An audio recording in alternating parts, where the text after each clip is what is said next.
It was a dark and stormy night. Don't all good stories begin that way? I was standing alone on the black tarmac of the Kilimanjaro International Airport. I was an agent of the General Conference of the Seventh-day Adventist Church. My mission was to teach Bible classes to the Seventh-day Adventist students who went to various high schools around the bottom of Mount Kilimanjaro. I was standing in the light rain, waiting for my contact. I had been told that they would be there to pick me up. As I was standing there, it ran through my mind, why am I here? What am I doing? And where is my contact? To a large degree, I was there because I didn't know what I was doing. I had just turned 21.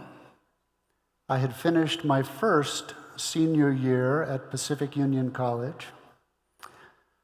And I didn't know the answers to the three largest questions that a young man should try to answer. The first one was, what am I going to be when I grow up? I had taken lots of classes, but I still didn't know. Should I become a pastor? Should I become a lawyer? Should I become a physician? I didn't know. I also didn't know with whom I was going to spend the rest of my life. I didn't have 7 women on my mind, but there were several who had promised that they would correspond with me while I was in Tanzania. And I wasn't sure what God had in store for me as far as a wife and family went. My third problem had to do with my church and my God. I still had questions about the denomination, about my relationship with God. I wasn't sure if that was the direction I wanted my life to go. And as I stood there in the dark, in the rain, waiting for my contact, it got even darker. They turned off the lights of the runway and closed down the tower of the airport. And I decided my contact was missing. Luckily for me, there was one van still in the parking lot, the van for the new Arusha Hotel in Arusha, Tanzania. And the airport happened to be in the middle of nowhere, between Moshi and Arusha, about 25 miles from each of them. And the van driver came over to me and said, I don't think anybody's going to pick you up tonight, and you really are in the middle of nowhere. Why don't you come with me to the new Arusha Hotel? So I did. And I got to the new Arusha Hotel, and it turned out that it was a very nice hotel. It was one of the most luxurious hotels in Tanzania. It had been built in the late 1800s, and it had been kept up. It had a beautiful tropical garden. And as I checked into the hotel, I figured I'll be here for a night, then I'll get in contact with the Seventh-day Adventist Church, with the conference here, and everything will be great. 7 days later, I began counting my money and trying to figure out how long I could afford to stay in the new Arusha Hotel. I had contacted the local Seventh-day Adventist Church, both in Arusha and Moshi, and the people on the other end of the telephone did not speak English, and I did not speak Swahili. I had finally decided I've got to get in touch with the conference, and so I had sent a telegram to the conference, but had not heard back from them. I was a deeply troubled, deeply questioning young man, and no one was there to advise me to get into plastics.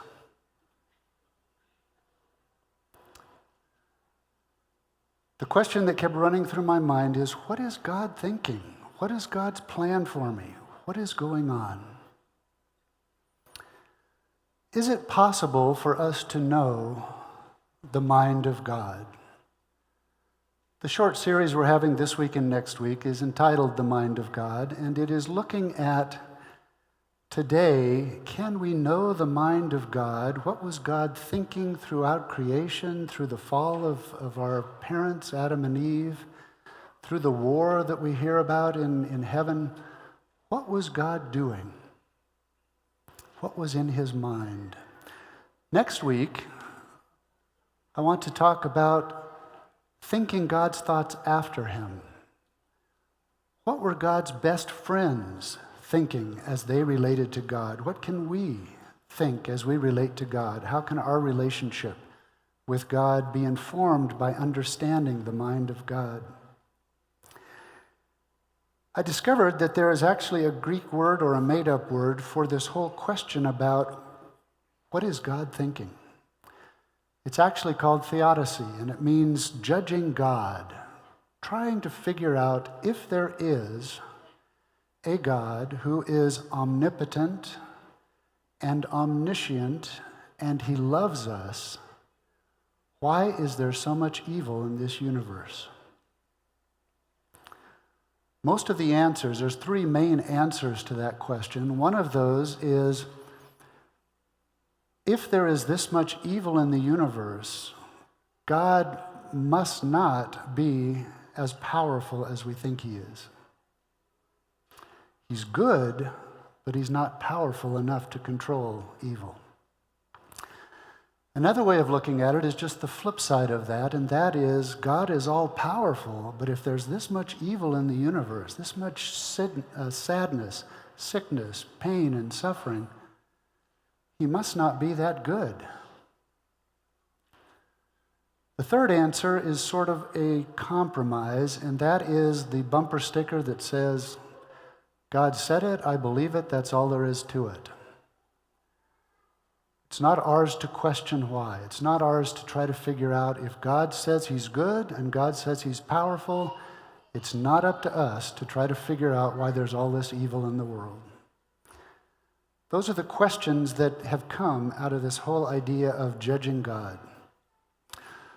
So how do we get to know the mind of God? Well, first we have to know what a mind is. It's interesting that we have learned a lot about the human brain.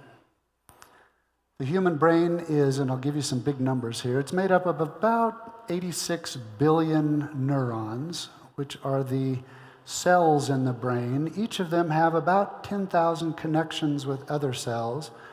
So we have almost a quadrillion linkages in our brains. This is how we think. This is where our brains are active. Now, we've been told, ever since I was a child, I've been told we only use 10% of our brains. Actually, functional magnetic resonance imaging has shown that we really do use most of our brains. What this entity does is it studies the way blood moves through the brain by looking at the different magnetic function of blood when it has oxygen and blood when it doesn't have oxygen.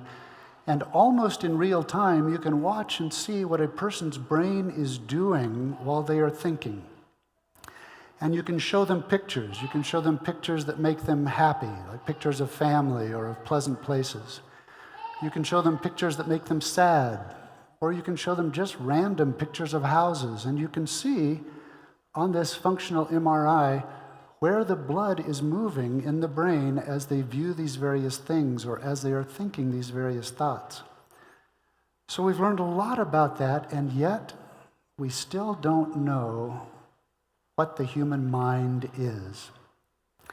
We've given it a lot of functions. We say that that is where we have our consciousness, that we have the ability to understand where we are. It's the part of our brain that has perception, that has our reasoning and our thinking ability, the judgment of how we view things.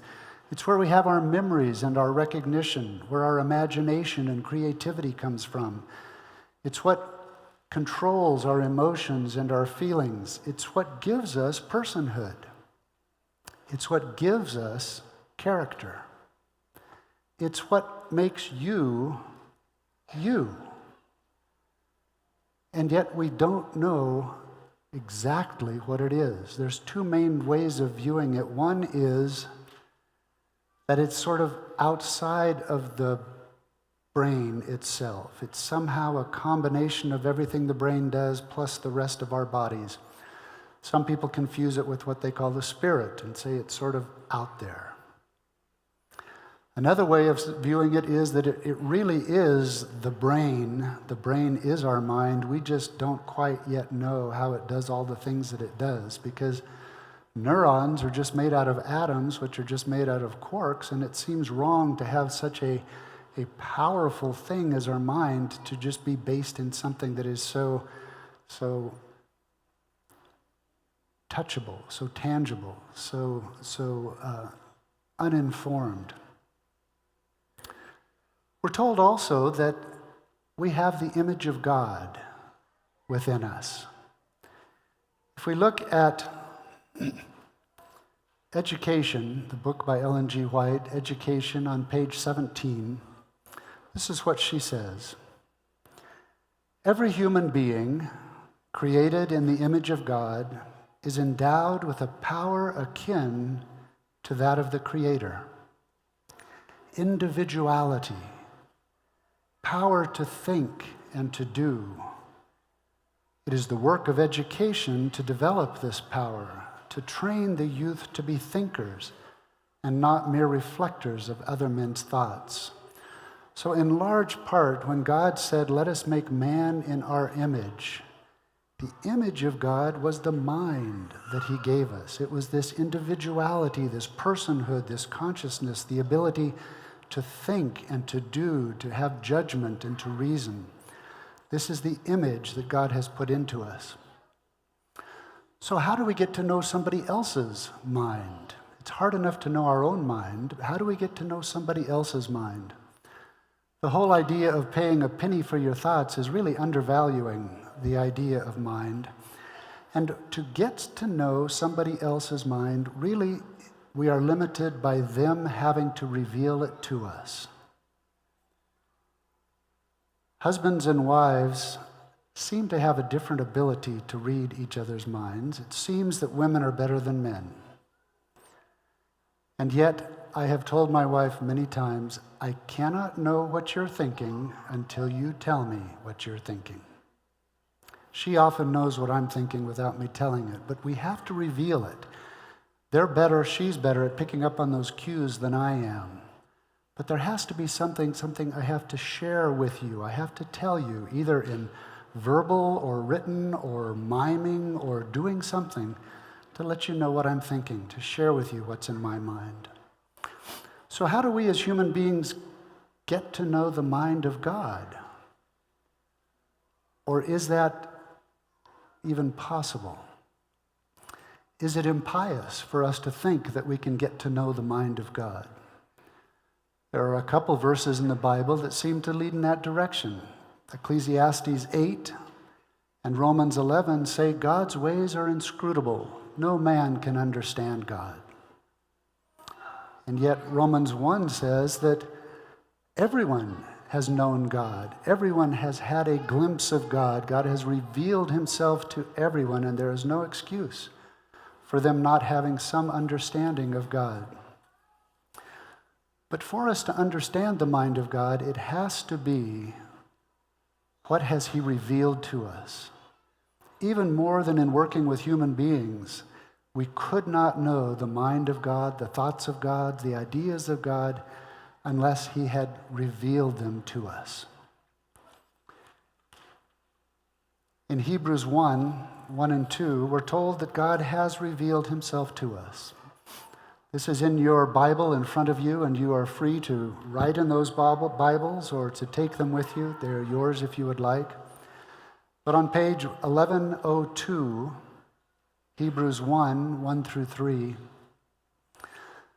we're told that God, long ago, at many times and in many ways, God spoke to our fathers by the prophets.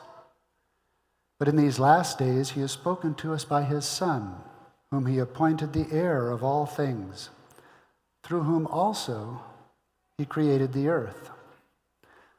So God has told us what he wants us to know about him through the prophets, through the Bible, through his Son, which we also learn about through the Bible. So the Bible, in many ways, is the mind of God for us. I had been in the New Arusha Hotel for about a week when I finally got a telegram from the conference. Essentially, all it said was, "Get out of that hotel." They advised that I move across the street to a much cheaper hotel and that they would be sending someone along to pick me up and to help me out. They had thought I was coming later than I had come. It was a relief, even though I had to move out of that luxurious misery that I had in that hotel. It was a relief to at least know somebody knows where I am, somebody's coming to get me, and there is some communication between me and the conference. However, I still had no communication from home. Now, some of you, when you think of 1974, probably think that we had sailing ships and steam locomotives and horses and carriages. It wasn't quite like that, but we did not have smartphones, we did not have texting, we did not have tweeting. Mark Zuckerberg was just a gleam in his father's eye. Pastor Japhet was still wearing diapers. And to communicate with somebody at home, you had to either use a very expensive thing called a telephone, a landline, or you wrote letters. And I had, as I mentioned, several people who had promised they would write letters to me. My parents, of course, and several other friends, and some of the young ladies that I had wondered about. But I got no letters. And it finally dawned on me after I had been in Tanzania for about a month, I don't have an address. So I went to the local post office, the Moshi post office, and I said, "Do you have a section for general delivery where people just send letters and you don't know where their address is? And do you happen to have any letters for Mark Johnson?" And the gentleman behind the screen said, "We've been wondering who you were. We have a box full of letters for you." And I got that box of letters. I will never forget the day. I walked out of the post office, I went to a park near there, I sat down and I began reading those letters. Letters from my parents, letters from some friends. But the majority of those letters had pictures drawn on them, pictures of giraffes and of monkeys and of lions and of the Serengeti and of beautiful things in Colorado and in Tanzania. Almost 100 of those letters were from Diane Brollier, a friend that I had, that we had dated some. We had broken up so that she could date while I was gone. I didn't think it was fair for me to hold on to her while I was gone. And as we went through that year, almost every day, I got a letter from Diane Brollier. I lived with a host family, and the host family matriarch, Marilyn Lawrenson, after a couple of months said, "I don't know why you're wasting your time on all these other girls. Diane is the one that truly loves you." We get to know each other by communicating, by sending letters, by talking, by sharing. Adventists have a very unique and breathtaking understanding of the communicating that has gone on in this universe. Some other denominations are amazed at the scope, how we believe we understand what happened before creation, all the way through the millennium after the destruction of the world, because we believe this has been revealed to us. We believe it's biblical. We also believe that we have had additional revelation that has helped to explain some of the things that were going on in the universe, some of the things that were going on in the mind of God as all of these things were taking place. It's almost like Star Wars is the great controversy. And I fear that our children, my children and perhaps your children, don't value our understanding of the great controversy because it has been diluted by pictures in Star Wars and Star Trek and some of these things. It's almost like, oh, we've heard that before. That's just fables. I would remind you, however, which one came first. That the stories we have from the Bible, the stories we have from Ellen G. White, talking about what was going on in the universe, what was God thinking, what was happening, came way before Star Wars. It's important to remember also that there was peace in the universe before we had evil in the universe. Before the entrance of evil, and this I am now reading from The Great Controversy, page 493. Before the entrance of evil, there was peace and joy throughout the universe. All was in perfect harmony with the Creator's will. The law of love, being the foundation of the government of God, the happiness of all created beings depended upon their perfect accord with its great principles of righteousness. God desires from all his creatures the service of love, homage that springs from an intelligent appreciation of his character. He takes no pleasure in a forced allegiance, and to all he grants freedom of will, that they may render him voluntary service. This peace that was in the universe is also what God wants to bring back to the universe. And it's based on several things. A law of love. Last week, Pastor Jessica talked about love. And in 1 Corinthians 13, we have a great description of what love is. If all of us loved like that, there would be no evil in this world or in this universe. That's the law that God uses to run the universe. He wants to bring us back to that. He also created us with intelligence and with freedom of choice. And he will not force us to do his will. He leaves that up to our voluntary allegiance. I thought at this point of doing something, of having all of you try to think like God thinks. But I thought that might be blasphemous, and it would be very difficult for some of you. I then thought perhaps I should have you all think like Lucifer thought.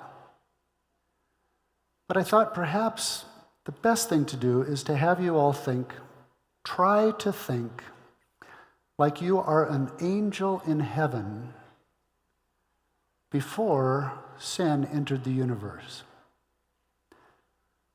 Now that may be difficult again for some of you, but I didn't say which side you had to choose. You could be a bad angel or a good angel. But there are things going on in the universe. There are things going on in heaven that are exciting, troubling, and worrisome. Some of your friends have been meeting together with Lucifer, the leader of the angels under Christ. And he has been bringing new thoughts to their minds. Thoughts such as, is God really running the government of the universe in the best possible way? Are his methods really the best? He also raised questions about, what does God really want from us? Are we really free, or are we slaves to God? What are God's motives for the way he runs the universe? Now we're told that Lucifer and Christ had been covering angels in the very throne room of God, and that Lucifer began to wish that he could be elevated to the same level as Christ. The main difference was that Christ was called into the councils of God, and we're told that this happened because Christ and God are equal. They are both God, and that they made plans together. That Lucifer had nothing to add. He was not God. He was a creature. But he began to want to be in the room. He wanted to have that access, to have that power, to have that glorification that came with that. And he began to think envious thoughts about Christ. Now that tells us a couple things. It tells us one thing is that Christ, who had taken on the form of an angel to be the leader of the angels, was so much an angel to them that he didn't lord it over them, or Lucifer would have never thought he could be his equal. We see that again when Christ came to this world. Christ became so much a human being that nobody thought he was God. Very few people thought he was God. They thought he was just another poor human being. He became so much a human that humans thought, I can be just like that. There's nothing special here. But God, as he began to understand, as he knew that Lucifer was having these thoughts, he did something that he does throughout the Bible. He called the angels together for a conference. And he reminded them that Christ was equal to God the Father. Now, for most of the angels, this was wonderful. They loved Christ. They loved to do his bidding. They loved to follow him. It was not an issue. But to Lucifer, this grated on his pride, that he had to bow with the rest of the angels and acknowledge Christ as his leader, tore at his pride and increased his envy. And as he then began to wander through talking to the angels, he began to tell them, we now have a new ruler over us. Christ is now enslaving us. They're taking away our freedom. There's a new law that we have to obey. We are perfect. We don't need laws.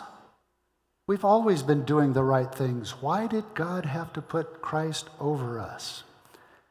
Also, I am equal with him. I'm a covering angel just like he is. Why is God withholding from me the power and the glory that I should have and to be equal with Christ?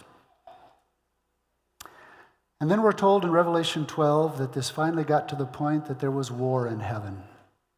That Michael and his angels and Lucifer, or Satan now, the accuser of the brethren, and his angels had war in heaven. Now, I don't know what war in heaven looks like.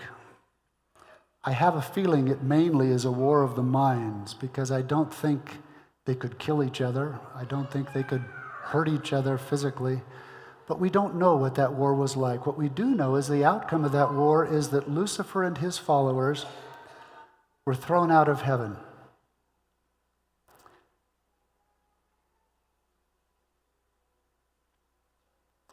Why didn't God, and remember, you're thinking as angels now, why didn't God just destroy Lucifer and the angels? Good government, good leadership would require that, wouldn't it? Just get rid of them. Instead, he put them down on this earth, and they have continued to cause problems since that time. What was he thinking?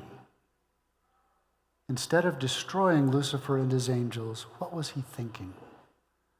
What was in the mind of God? The angels were ready for that. They were ready to get rid of him. I'll have a quote a little bit later that talks about how they didn't understand yet what was going on. But in the mind of God, he knew that if he was going to have true freedom in the universe, if he was going to have true voluntary allegiance, questions had been raised by Lucifer that needed to be answered. And destroying Lucifer and his angels would not answer those questions. Questions about his methods and his motives, the way he governed and why. Those questions were now out there. They needed to be answered. If he had destroyed Lucifer and his angels at this point, even though the other angels had stayed true to him, there would still be questions in their mind. Was Lucifer telling the truth? Is God really enslaving us? Does God really have our best interests in mind? And eventually we're told those would have broken out again in bitterness and complaining, and sin would have broken out again. God had to let this play its course so that the whole universe would see where sin leads.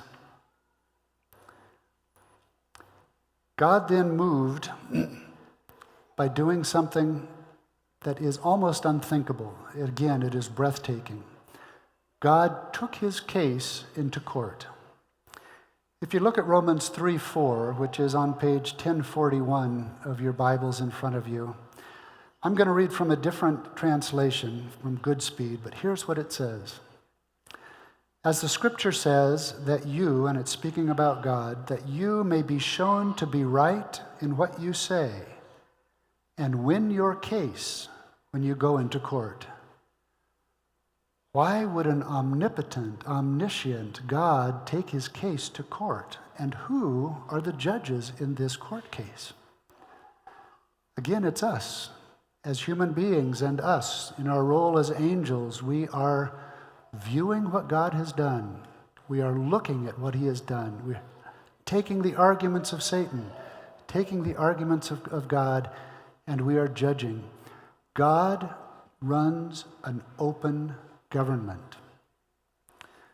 We have talked in our church about the investigative judgment, and that has caused a lot of people a lot of heartburn. But I see it just as what God has done all through the Bible, where he is conferencing with all of his creatures and saying, here are some issues we need to discuss.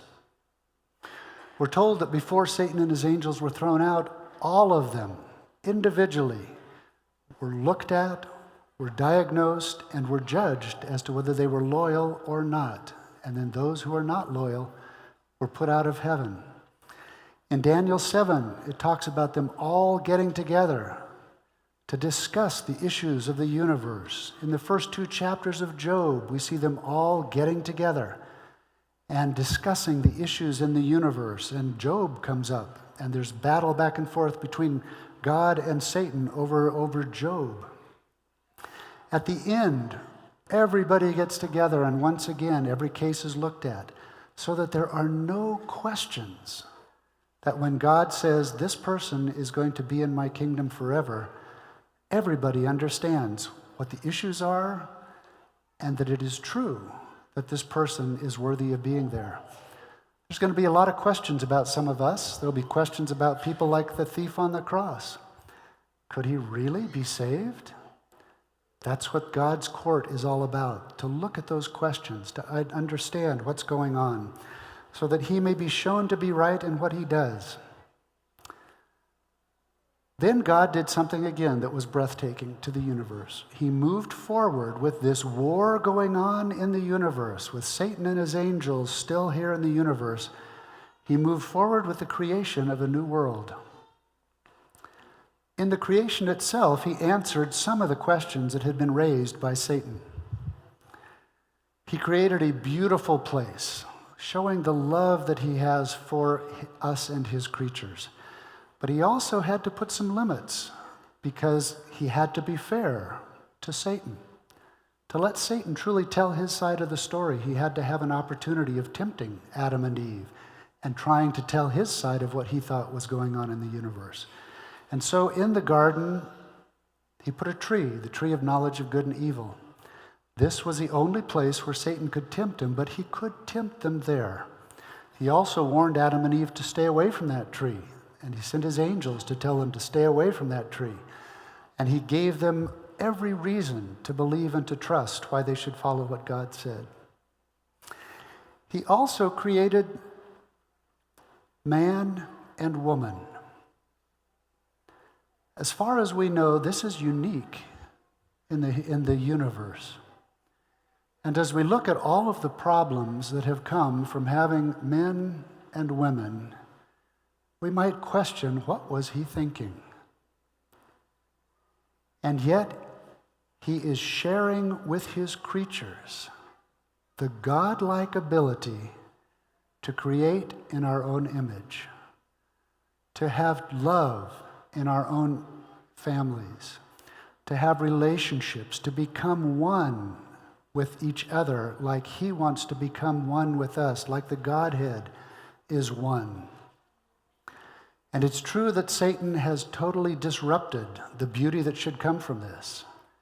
But God was sharing his creative power, answering one of the questions Satan had said was God won't share his creative power. And God said, yes, I will. We then look at the arguments that Satan and God had with each other.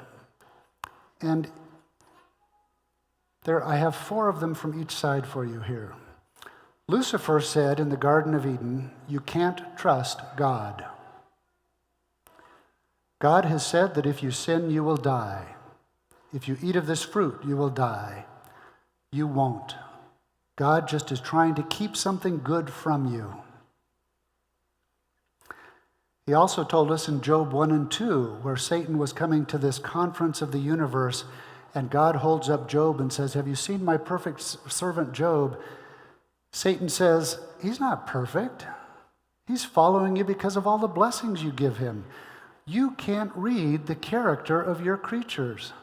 You don't understand that he's just doing this because of all of the gifts and blessings you've given him. If you take those away from him, he'll curse you to your face and will never be your follower. In Isaiah 14 and 28, he once again says, you can't trust God. God has limited me. I should be like God. I should be on the Most High. I have the capabilities. I have the reasoning, the intelligence to be like God, and he won't let me do it. You can't trust God. In Zechariah, he also says, in the picture of Joshua the high priest, in the judgment of what is going on with Joshua, he says, you can't trust God because God is trying to save someone who is obviously a terrible sinner. God is trying to bring someone into the universe, into your universe, where you angels are living, who is untrustworthy. You can't trust God. He doesn't know how to read characters. God also had some things he was saying about the devil. If you look in Matthew 4, if you look in John 8, he says, you can't trust Satan. Satan is a murderer and a liar. He was the father of lies from the beginning. In 2 Corinthians 11, he says, you can't trust Satan. He's a deceiver. He comes as an angel of light, but he is a deceiver. In Jude 6, he says, you can't trust Satan. He refused his place in heaven and wanted to be exalted above the throne of God. And in Revelation 12, he says, you can't trust Satan. He led a war against Michael and God.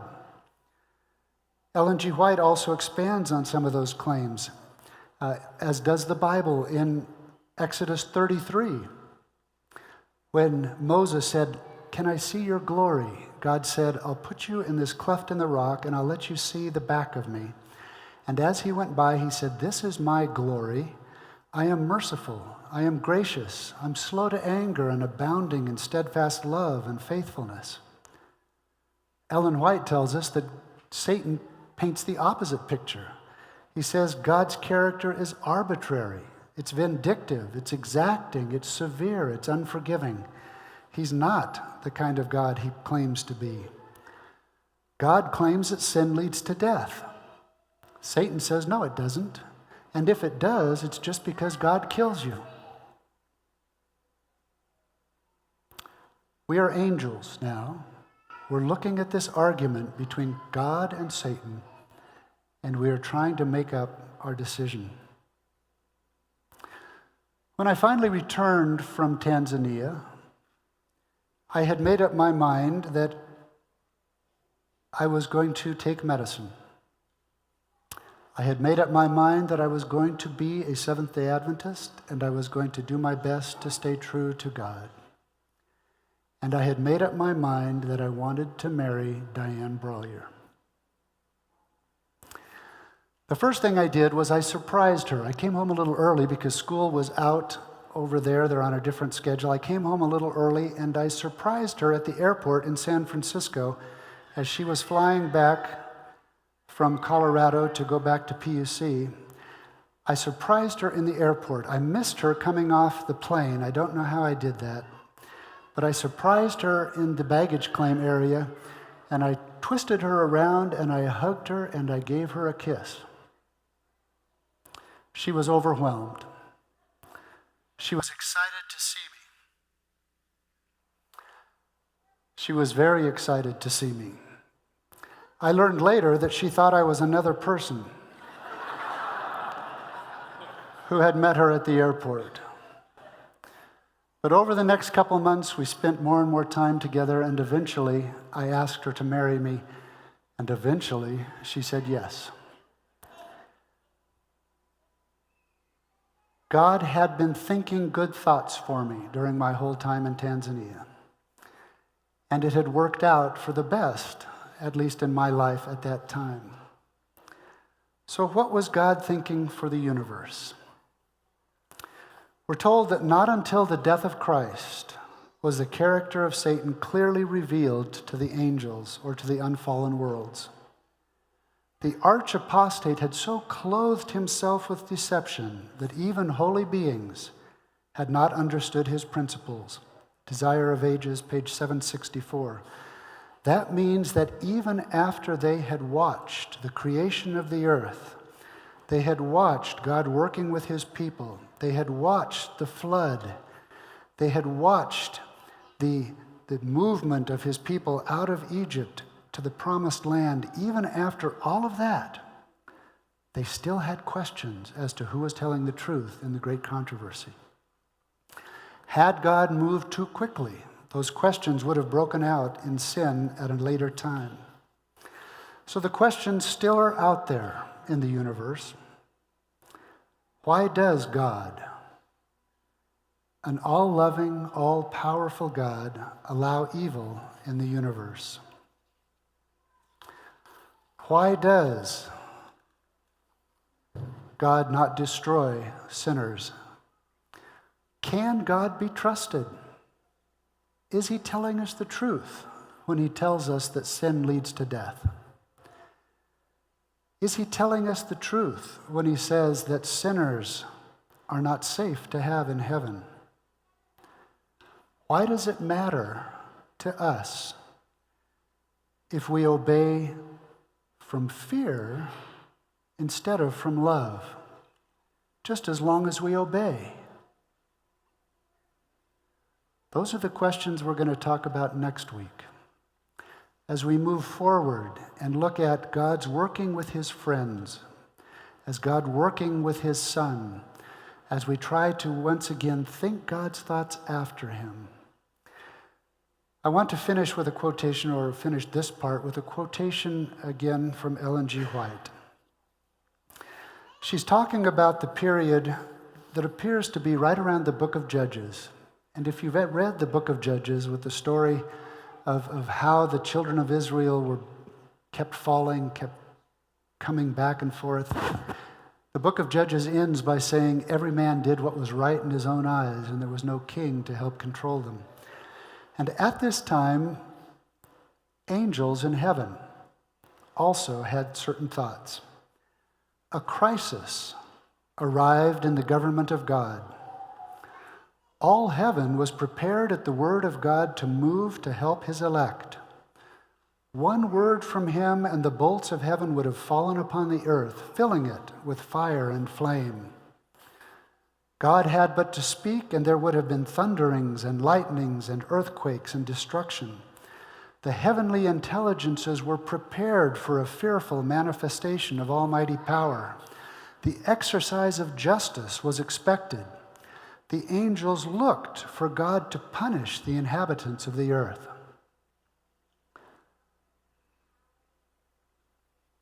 The heavenly universe was amazed at God's patience and love.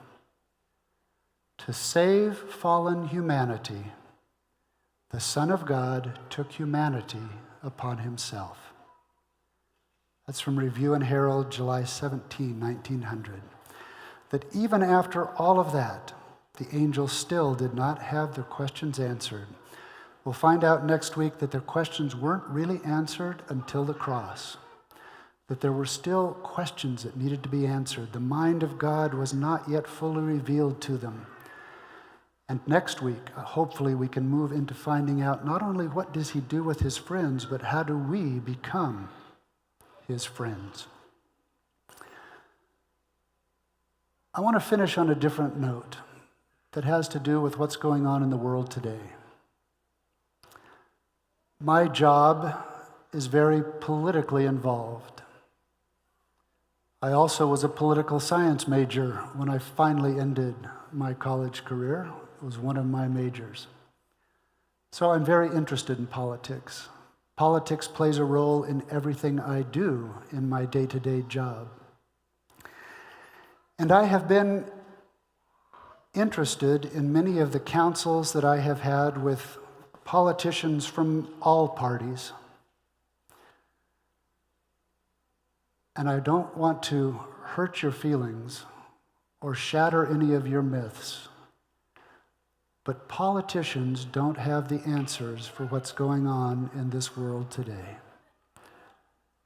Any party, and they are the first to admit it, at least the ones I work with. We are warned to be careful how involved we get in politics.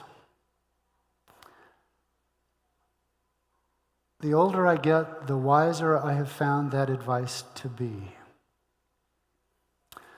Troy Beans, the one who used to teach government class up at Campion Academy, used to invite me to come in and talk to the students, the senior students, about politics and about working in government. And I told them something that I think is very important and that I still truly believe. And that is, be very careful before you say, I am a Republican. I am a Democrat. I am a socialist. The human mind is made up such that our thoughts are reflected in our words, but also our words reflect upon our thoughts. And once you say, I am a Seventh-day Adventist, or I am a member of this party, you will then begin to marshal all of the evidence you can to support what you have said, to support the decision that you have made. And if you carry that too far, which oftentimes happens, you begin to try to support whatever church, whatever party, whatever entity you have joined and you have claimed allegiance to, even when you know in your heart there are problems with that church, with that party, with that organization. We right now live in a very divided country. We right now live in a very divided church. It is important for us to make sure that our allegiance is not to a party, is not to a church, but is to a picture of God. That we are allied with the picture of God that Christ paid so much to bring to the universe. And we are told that the world will know us because we love each other so much. And if we allow divisions in the church, divisions in politics, divisions in organizations to drive wedges between us and other members of our church, we are not representing God to the world. It is very important for us to have the unity that Christ wants in his church. And so I'd like to close today by singing a song that many of you have never heard. We actually did this once at Pacific Union College when we were having some unity problems. It's a song that's found in the old church hymnal, and hopefully the words will be up in front of you as Kathy so kindly plays for us. The song, "Blessed be the tie that binds our hearts in Christian love." Please join with me as we sing.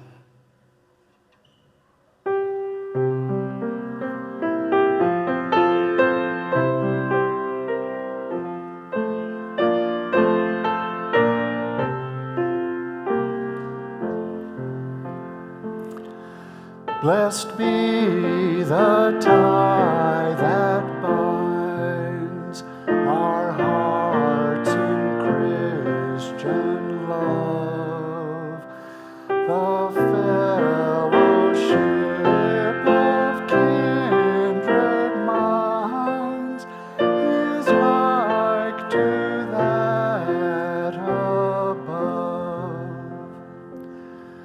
Before our Father's throne, we pour our ardent prayers, our fears and hopes, our aims are one, our comforts and our cares.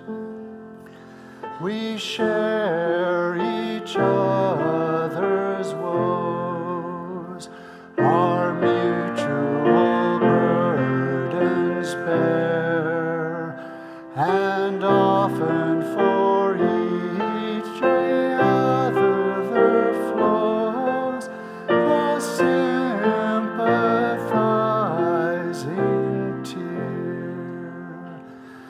When we asunder part, it gives us inward pain, but we shall still be joined in heart and hope to meet again. God our Father, Father of us all, be with us today. Be with our church. Be with our country. Be with us as individuals. Help us to spend our time getting to know you better, drawing closer to you, learning to reflect your character more to those around us, so that the love that you have for us and for our fellow beings is something that draws others because it is so unusual to see in this world. Help us, Lord, as we move forward this week. Give us the wisdom and the guidance that we need. Help us to use the freedom that we have in this country, the freedom that you have given to us as free moral agents, to the best of our ability, to be revelations of you to the world. In Jesus' name, amen.